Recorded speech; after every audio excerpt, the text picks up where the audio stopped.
Acá,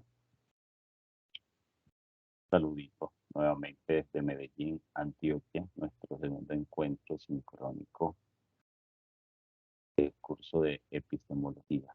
Esperemos que después de una marcha puedan ingresar algunos compañeros más, si no hablamos nosotros. La idea del día de hoy era saludarnos y revisar un poco también cómo van ustedes. A nivel general, en la evolución y evaluación que uno identifica dentro del curso, pues no ha habido así como mayores inconvenientes y académicamente ustedes han hecho buenos reportes y buenos trabajos. Que la idea de los trabajos que se montaron están en, en el tono, en la intención o en el objetivo que de alguna manera ustedes descubran cuáles son las ideas relevantes dentro de los contenidos. Y eso vamos a terminar de hacer en los trabajos que hacen falta, en las unidades que nos falta por profundizar. En este momento tenemos a Iván y a John en la sala. No sé, cuéntenos un poco cómo han visto ustedes los trabajos, quieren hacer eco de pronto de alguno de los aprendizajes que han adquirido durante este curso. Nos escuchamos, porque de eso se trataba también, darle la posibilidad a ustedes de que puedan manifestar un poco alguna de las ideas que les hace eco dentro de lo que entiendan o de lo que no comprendan mucho. Igual el curso y algunos autores tienen ciertos grados de complejidad y que de hecho eso es lo bueno porque los grados de complejidad nos invitan a investigar y profundizar. Ahí queda la tarea y es como lo valioso del ejercicio del estudio de la filosofía es que nos genere muchas inquietudes para que nos movamos nosotros a la búsqueda del conocimiento, a la búsqueda del saber. Entonces, John e Iván, no sé si quieran hacer eco de alguno de los aprendizajes que han estado adquiriendo, lo que he estado leyendo dentro o fuera del curso en relación a las temáticas de epistemología.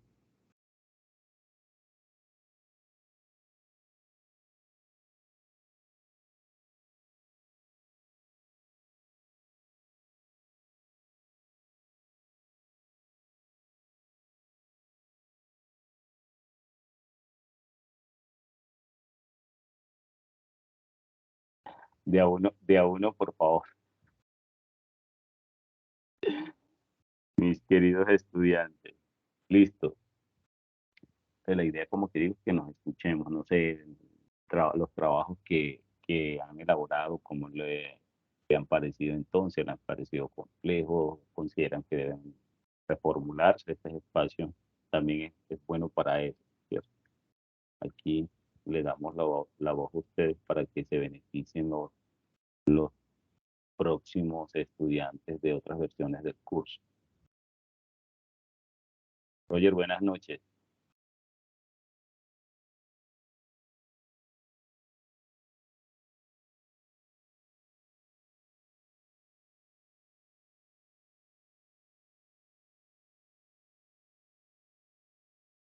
Iván, te escuchamos.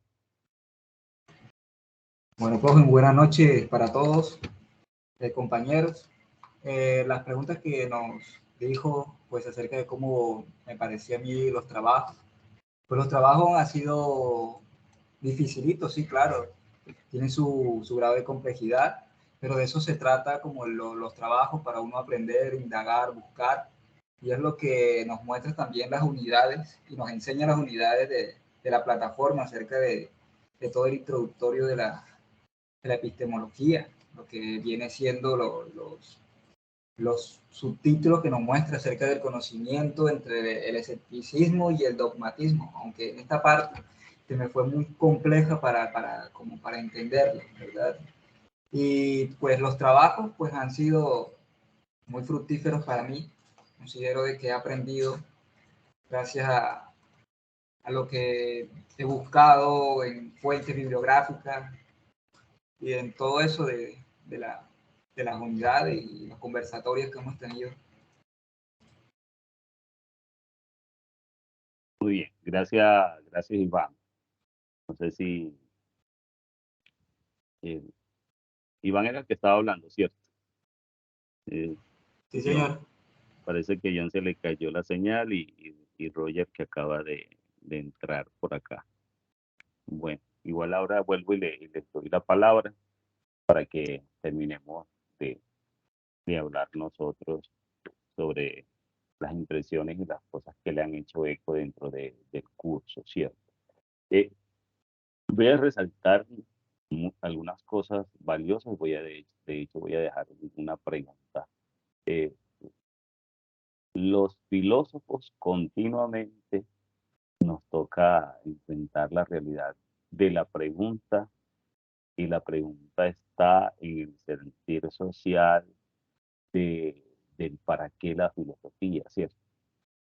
Ese es, yo no sé si les ha pasado a ustedes cuando ustedes dicen que están estudiando la filosofía, siempre surge, teniendo en cuenta que de alguna manera es una carrera y una profesión histórica, aún así siguen habiendo muchos cuestionamientos de para qué sirve la filosofía y, y nos toca los que estamos en esta línea de la filosofía, los que nos acercamos, los que nos genera inquietud el tema de la filosofía, dar cuenta de esa respuesta que va a ser continua ahora que estamos estudiando y después los que van a estar en el área de educación, en fin, en el espacio en el que estemos cada uno de nosotros siempre va a ser eh, una pregunta constante, ¿para qué de la filosofía, cierto?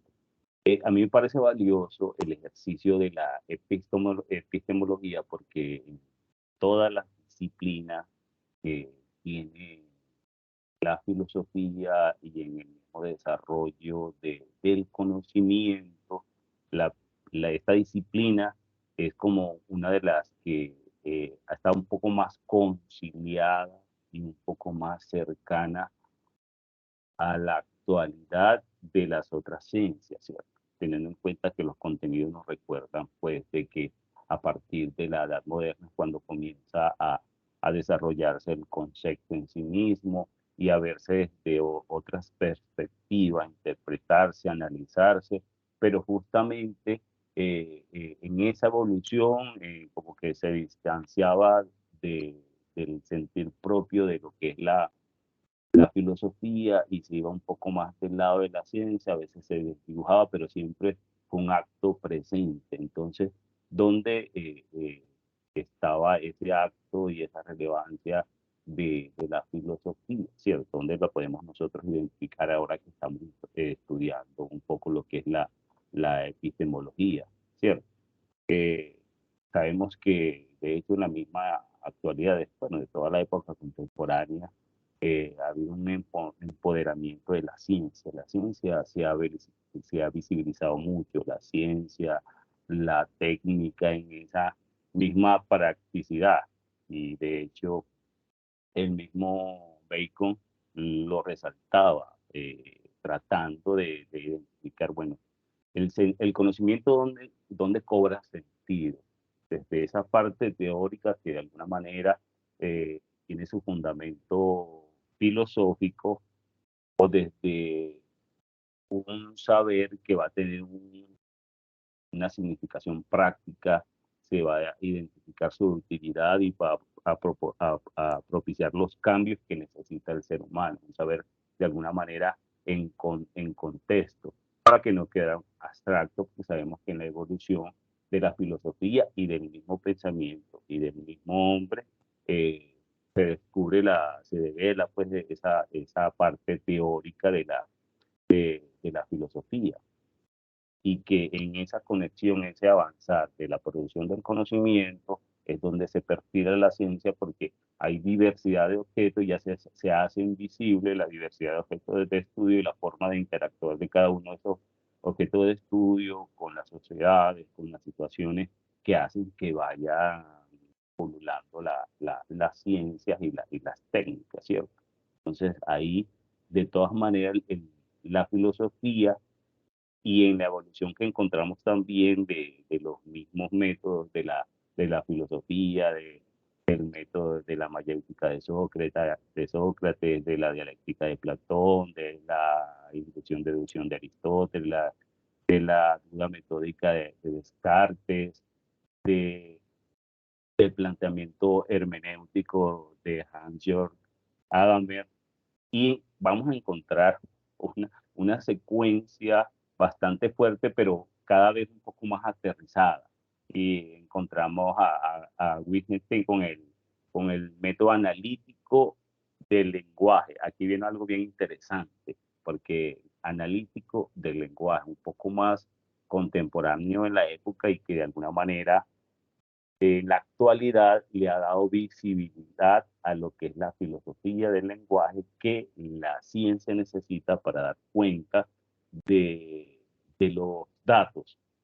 Y ahí es donde viene esa conexión importante entre la filosofía y la ciencia, donde, y sobre todo a través de la epistemología, que la epistemología en esa necesidad que tiene la ciencia y toda construcción del saber de dar cuenta de cómo se llega al conocimiento y mostrar el mismo conocimiento, se necesita un pensamiento analítico, un pensamiento crítico, un pensamiento coherente, una articulación de ideas, que de alguna manera es donde cobra fuerza un poco la filosofía, donde no ha tomado distancia, y de ahí yo les mencionaba la vez pasada que en la mayoría de las carreras la epistemología se estudia, obviamente desde cada una de esas dimensiones, y sobre todo si las universidades tienden a están en la línea de la formación humanista, entonces siempre la van a vincular, pero es muy común encontrar cuál es la epistemología del derecho, la epistemología de cualquiera de los saberes. Listo, para que la tengamos en cuenta. Por acá va entrando un colega. Ahí le dimos la entrada. Listo. Entonces, en esta misma evolución que nos encontramos con Kant, con el método trascendental, la fenomenología del mundo Husserl, cada uno, obviamente cuando se vincula el tema del fenómeno, ubicamos el saber dentro de situaciones particulares, que esa correlación del sujeto y el objeto con cada uno de, la, de los fenómenos que nosotros enfrentamos, para dar cuenta de cómo se produce y cómo se da cuenta del saber. Ahí es donde va cobrando un poco de validez, y hasta llegar en esa proximidad donde los de la ciencia, los científicos, salen en búsqueda de la filosofía, con Popper, con el Círculo de Viena. Es interesante porque Popper no hizo parte del Círculo de Viena, si bien son un poco contemporáneos, y uno de los profesores uno de los del Círculo de Viena fue profesor de Karl Popper. De hecho, esas cosas particulares que se cuentan en filosofía, de que no era un alumno muy destacado, y miren dónde llegó el alumno, que era muy destacado, obviamente con la teoría de la falsación, que ustedes han estado ahí, o si no han estado, van a aproximarse mucho a ella, que en la actualidad en la ciencia se utiliza mucho, tiene mucha vigencia el método experimental de Bunge. En fin, encontramos muchas versiones, muchas teorías de proximidad, de dar cuenta cómo se produce el conocimiento, porque lo que se quiere es dar cuenta del proceso y la sistematización de los datos. De ahí que en toda investigación, de hecho, el marco teórico que nosotros tenemos en las investigaciones, teniendo en cuenta que cada investigación tiene su propio método y la invitación. De hecho, nosotros es como una hoja. Antes, cuando la filosofía tenía pues todo ese respaldo, todo ese poder que de alguna manera no era pensada para muchos, sino para algunos pocos, porque justamente el conocimiento no se concibía para muchos, sino que era para un grupo pequeño de los que podían entender, porque la mayoría no entendía, quiere decir que no era para muchos, era para pocos, y pasamos a la óptica luego contemporánea de que el saber sí debe ser para muchos y que debe ser entendido, ¿cierto? Entonces de ahí es donde se invita a que cada una de las investigaciones construya y diseñe su propio método. Y muchos se han arriesgado y han hecho correlaciones, y aunque uno al final descubra que en otras palabras, este me está hablando de mayéutica, pero un poco más adaptado a los tiempos. No es, al final es como lo mismo de la dialéctica de Platón, ¿cierto? O cuando se habla un poco del método trascendental kantiano, uno dice, es como este otro método que me está dando cuenta este investigador, es como si está utilizando este otro filósofo, pero con otras terminologías. Y sí, porque son sujetos de inspiración. Todos los filósofos son sujetos de inspiración, y al entender en los contextos de las investigaciones hacen aportes y lo hacen un poco más entendible, que es la idea, y ahí viene la propuesta de que cuando ustedes estén en sus procesos de investigación, se arriesguen a construir, a concebir, porque a veces cuando estamos buscando un método, no encontramos ninguno como que realmente aplique para dar cuenta de mi proceso, porque tiene un elemento de este, otro elemento de otro, entonces a veces conjugamos un método con el otro que es viable, porque mi método es un poco inductivo, más deductivo, pero yo lo vinculo más como esta fenomenología. En fin, eso ya cuando estamos nosotros en la producción, entendemos esas necesidades y la invitación que nos hace el mundo del saber a producir. Entonces les decía que de alguna manera los marcos teóricos y la invitación y los mismos resultados y los hallazgos de los de las investigaciones dan cuenta del pensamiento o la acción filosófica. Ahí es donde tiene la filosofía una gran importancia para hacer entender el mundo. Nosotros necesitamos, porque la ciencia se involucra en los datos, en todo el contexto, pero a veces tenemos que tomar un poco de distancia para observar, para analizar, para correlacionar, porque una vez estamos nosotros dentro del objeto y la relación del sujeto con el objeto, a veces nos perdemos un poco. La filosofía nos lleva a tomar un poco de distancia, obviamente eso hace el investigador para poder analizar, comprender, criticar, debatir, en fin, ahí es donde de alguna manera nosotros podemos, y toda empresa, toda entidad necesita que se repiense cómo de alguna manera se va a repensar, para reflexionar, para criticar, es de alguna manera tomando cierta distancia para poder correlacionarla frente a otros hechos, sucesos, realidades, en fin, porque la ciencia nos invita a que nos involucremos, nos metamos a ese espacio propio que es necesario, es una necesidad que se involucre, y así lo hace la psicología, lo hace la sociología, y lo hace la matemática, y lo hacen todas las ciencias, involucrar al sujeto con el objeto, ¿cierto? Pero ahí viene, en el momento de dar cuenta, ahí tiene la relevancia de la filosofía del lenguaje. Entonces, al fin, esa articulación de la epistemología con las otras filosofías, y sobre todo en la línea de la comunicación, le ha servido muchísimo, y los que tomaron distancia vuelven a buscar esas competencias que se desarrollan dentro del contexto de la filosofía.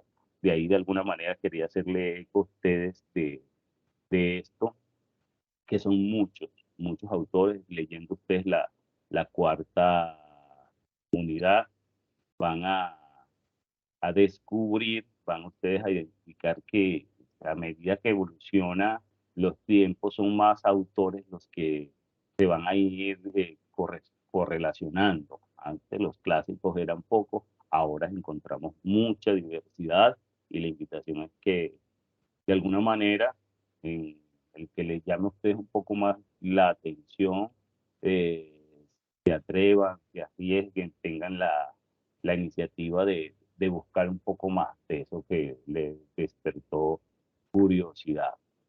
Listo, es como la invitación abierta que se le hace del curso para que nuestra opinión sea un poco más que una doxa, ¿cierto? En el acercamiento que tenemos, porque eh, nosotros la doxa y sobre todo en la filosofía, si bien es una apertura en postura, también es una invitación a validar eso que nos están diciendo.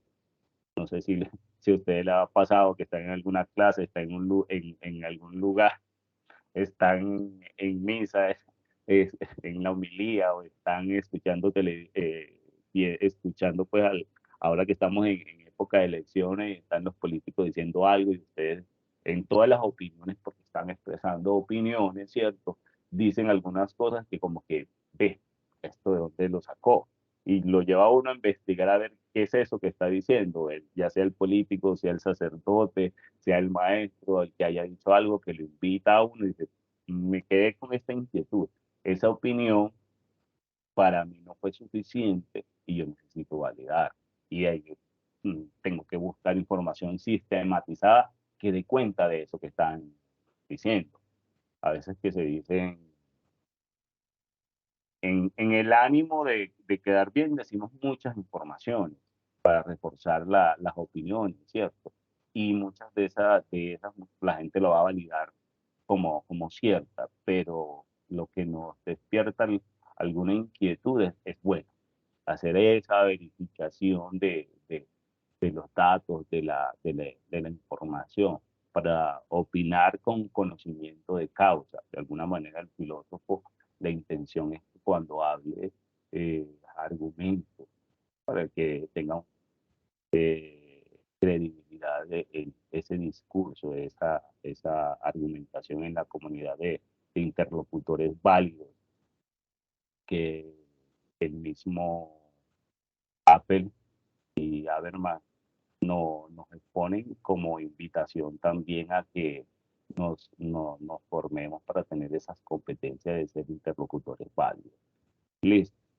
Entonces, mm, mm, eso quería resaltarles, invitarlos a que terminen pues, de revisar los contenidos. Aquí veo que han llegado dos compañeros más. No sé si nos quieran saludar o verificamos el sonido. Ahora hacemos una pausa. Está Oscar, Roger había llegado desde hace un rato, John ha estado saliendo y entrando por ratos y Iván está un poco más estable. Listo. Y yo creo, sí estoy grabando. Sí, será que lo puse a grabar. Listo. Vamos a hacer la revisión de los trabajos que nos hace falta, pero quería verificar que me estén escuchando para terminar aquí haciendo yo monólogos. La clave de estos cursos que también ustedes Sí, profe. participan. ¿Qué más, Oscar? ¿Cómo te ha ido?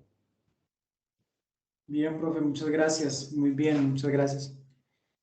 Qué bueno. Profe, si se está escuchando pues una de las inquietudes que yo tengo frente a esto tiene que ver con esta parte del conocimiento, más como la forma como se conocen aquellas realidades que podríamos entender que no son tangibles, ¿no? Y como digamos, hay cosas que el conocimiento realmente no puede explicar.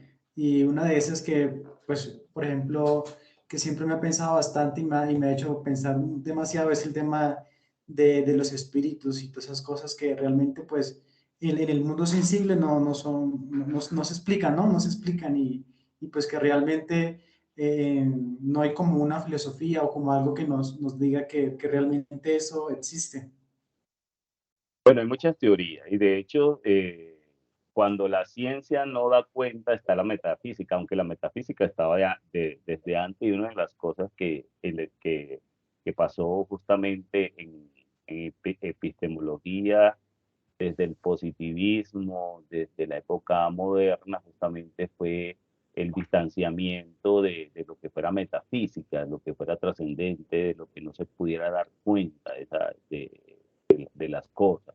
Por eso, en esa evolución, recuerden que veníamos nosotros de la, de la edad medieval, donde todo giraba de alguna manera en función de esas respuestas metafísicas, de esos fenómenos a los cuales no es fácil dar cuenta, porque lo conocente ahí es muy complejo y se trabaja un poco desde percepción, porque, y de alguna manera ahí está cuando aparece también la misma filosofía, teniendo en cuenta pues que la metafísica es una de, la, de las líneas de las disciplinas pues de la filosofía, la metafísica. Entonces ahí es donde se intenta, ya que el discurso de la ciencia y sus métodos no son capaces de dar cuenta de algo que nosotros percibimos y de alguna manera nos muestra pistas de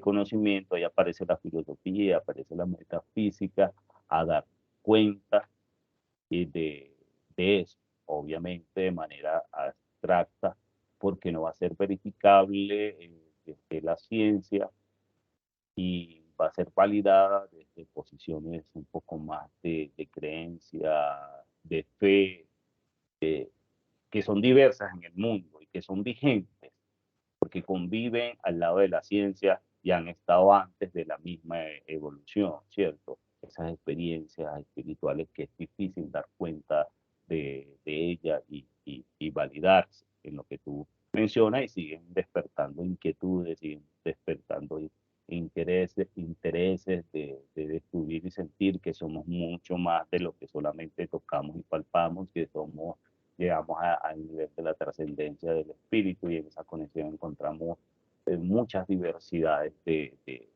espíritu, en fin. El tema ahí se hace un poco más complejo, pero hay muchos epistemólogos que están en esa línea y que intentan dar respuesta, encontrar métodos, en fin. El mismo Santo Tomás planteaba pues la fórmula, o daba las pistas pues para dar cuenta de la existencia de Dios, ¿cierto? En sus teorías, y que aún todavía por ahí la seguimos estudiando. Obviamente la estudiamos más, estamos en el contexto de la filosofía, de la biología, en fin.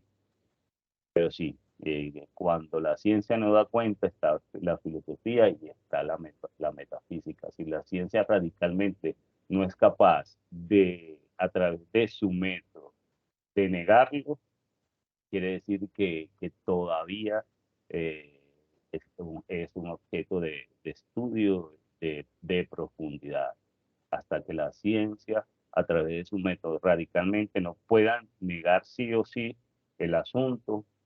Todavía ahí se sigue profundizando y se sigue estudiando, y sobre todo se hace parte del mismo sentir social, personal, comunitario, en fin. Profe, pues el hecho de que de esta ciencia que su merced habla acerca de la metafísica haya quedado un poco aislada, ¿no? De aquel conocimiento que puede ser verdadero, que puede ser realmente de alguna forma verídico. De pronto no deja la filosofía como un poco coja por todo este tema que se puede abordar, porque de alguna forma el hecho de decir propiamente pues de que no se puede adquirir un conocimiento científico acerca de eso, o al aceptar, como ya lo decía, profe, usted cuando hablaba de Kant, que hace todo este juicio a las ciencias, no queda un poco coja la filosofía, no queda un poco herida la filosofía, en cuanto que no en cuanto que le hace falta, ¿no? Le hace falta ese tema espiritual, ese tema trascendental, ¿no? Que de alguna forma pues nos hace pensar también y nos hace filosofar más. Bueno, igual en la misma integralidad del ser humano, en la multidimensionalidad que tiene el ser humano y que la filosofía avala y reconoce, porque una de las cosas valiosas que tiene la filosofía es que reconoce la multidimensionalidad del ser humano. La ciencia pone ciertos límites a esa dimensionalidad, obviamente tomando un poco de distancia de lo que tiene que ver con esas cosas trascendentes a las cuales no se pueden acceder, ¿cierto? Porque la ciencia pretende acceder a todo eso. Sí, como mencionabas tú, no ha dejado un poco coja. Es una disputa continua porque cuando comenzó la división de la ciencia, antes la filosofía se encargaba de todo y se fue dando cuenta luego de la época moderna que se fue quedando sin objeto de estudio. Cada vez eran más limitados los objetos de estudio porque ya se fueron y cada vez se dividían, se dividían más. De alguna manera sí se puede sentir. Y el mismo discurso de nosotros los filósofos, yo de alguna manera al inicio lo mencionaba, es que nos toca, mejor, vivimos en continua defensa de la validez de la filosofía porque los demás no ven, no descubren esa misma relevancia. Yo creo que la clase pasada le hacía mención a ustedes de sacar, por ejemplo, del pensum académico en España la filosofía y de alguna manera se han hecho algunas propuestas y en la evolución del pensum de filosofía, ha tenido un crecimiento y una aceptación que no ha permitido que salga la filosofía, ya se ve diferente la filosofía, porque inicialmente la filosofía en Colombia se estudiaba era más como historia de la filosofía, y no desde la misma producción filosófica. Ahora hay una conexión, una cercanía con, con lengua castellana, con esa posición del pensamiento crítico y la lectura crítica, que ha validado todavía la existencia pues, de la filosofía y en sí mismo también el método de producir, como les mencionaba yo, en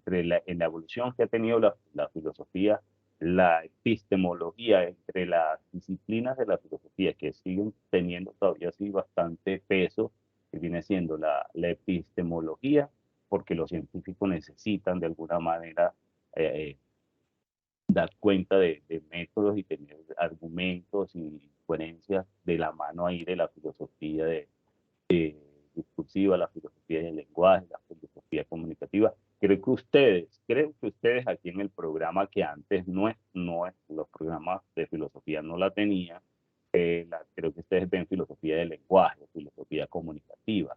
Creo que ustedes, si no lo han visto, lo van a ver o algo así. Deben tenerla por ahí pendiente, ya está dentro del programa y antes no estaba. Esta misma evolución que va teniendo el conocimiento ha permitido, ¿qué es lo que se le está dando relevancia? ¿Qué es lo que permite y concilia a la filosofía en la actualidad? ¿Cierto? Y que, como les digo, nos toca hacer uso de todos los elementos discursivos para demostrar esa validez y la relevancia que tiene la filosofía para el ser humano.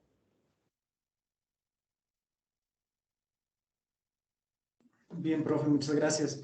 Profe, y de pronto, bueno, evidentemente, pues como la filosofía sigue avanzando cada día, se pueden generar otros métodos, tal vez que de alguna forma simplifiquen más el proceso de conocer, ¿no? Naturalmente, pues porque ya pues históricamente lo hemos visto que hay muchos métodos, ¿no? El fenomenológico, el hermenéutico, el inductivo, el deductivo, entre otros. Seguramente se podrán más métodos porque pues uno cuando lee acerca de esto y se da cuenta de estas realidades, pues como que ya cree que ahí realmente ahí se encuentra uno la verdad y se da cuenta pues de que ya como que esa es la única forma de conocer, ¿no? Pero pues seguramente se pueden dar más, ¿no, profe? Claro, indudablemente. De hecho, yo les decía ahora, siempre hay una invitación continua a los investigadores, los que les gusta el tema de producción de conocimiento, y análisis de conocimiento y todo lo demás, a la generación de nuevos métodos.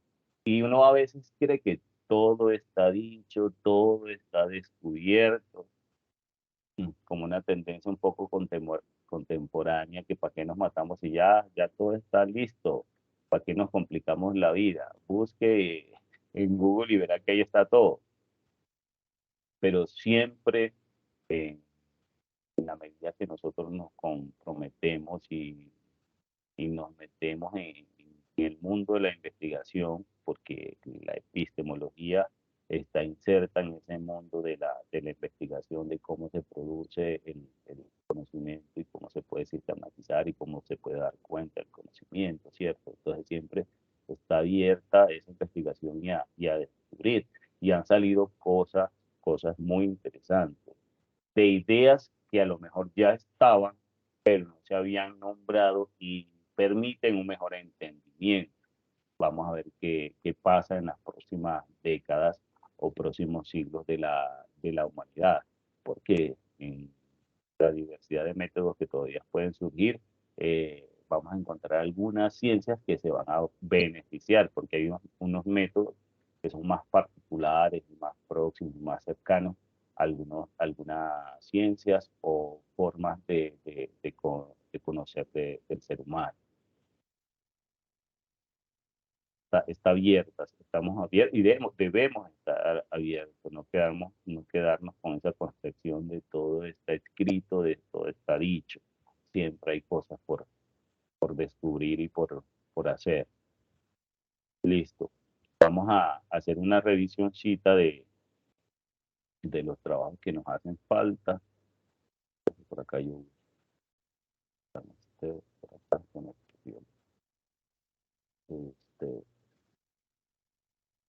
epistemología.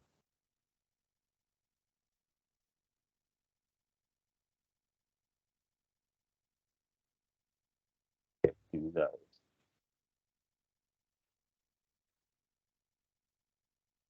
Ok. En este momento, según fechas, estamos en un encuentro. Está en el informe tipo decálogo, ¿cierto? Recuerden que es tipo decálogo, no es un decálogo, sino tipo decálogo. La fuerza del decálogo está en la identificación de 10 ideas que le hacen a ustedes eco dentro de los contenidos que se piden que lean para esta actividad. ¿Listo? Que a veces uno pide y dice, no son 10 normas, por un decálogo de alguna manera uno lo asocia como un documento normativo. En este caso es un documento donde ustedes van a resaltar esas 10 ideas dentro de lo que ustedes leyeron, que los deja pensando. Bien porque les aclara y les dejó bien planteado el asunto, o porque los invitó a profundizar y investigar porque fue insuficiente de pronto lo que consiguieron dentro del contenido y los llevó a ampliar un poco, es plantear la idea y explicar un poco por qué resalta esa idea.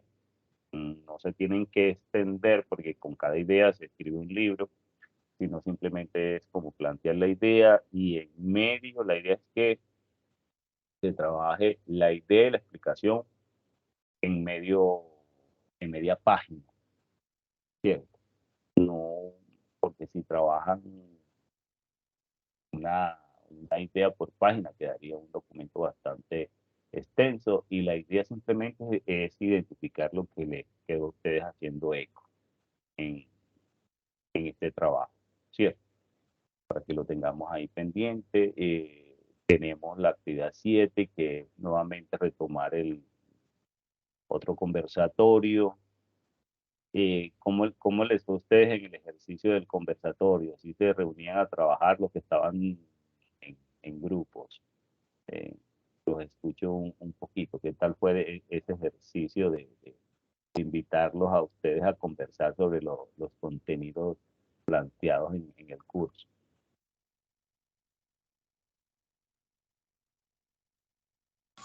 Esto,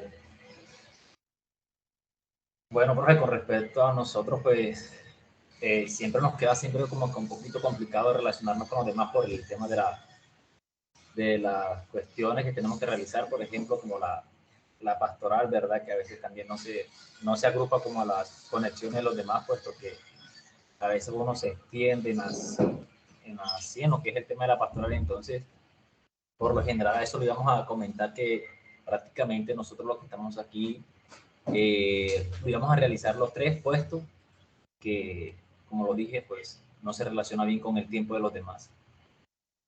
Sí, yo sé, igual que es complejo a veces sincronizar, porque en las asesorías personalizadas que tengo con algunos grupos de trabajo de grado y todas esas cosas, a veces es complejo sincronizar las agendas, ¿cierto?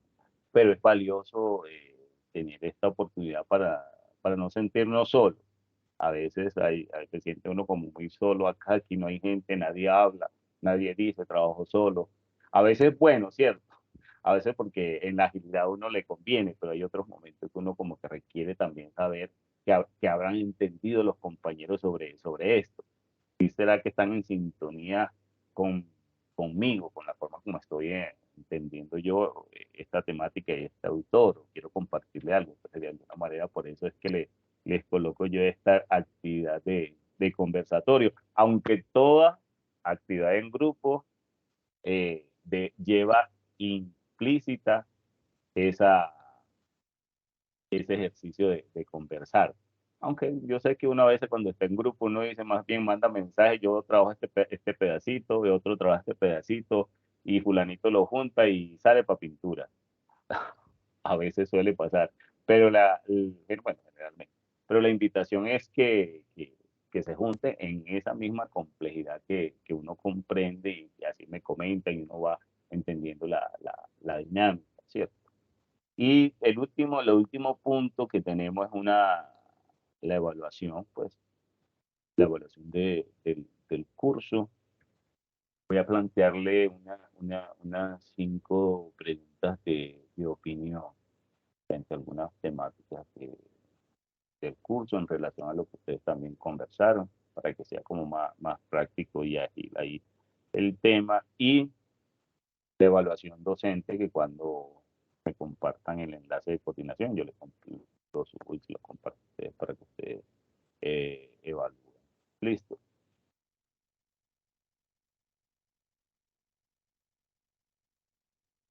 Y estaríamos dándole cierre al curso. No sé si alguno tenga alguna idea para reforzar.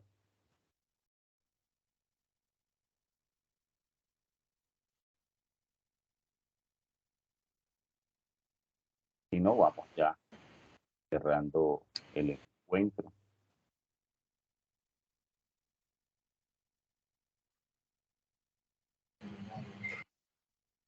Agradeciéndoles por la participación a los que alcanzaron a llegar. Listo, profe, gracias. Listo, ya estamos UAP a seguir sacando buenos resultados. Buenas noches, descansen. Nos vemos en la virtualidad y muchas bendiciones. Listo, profe, igualmente. Listo, profe. Muchas gracias. Gracias.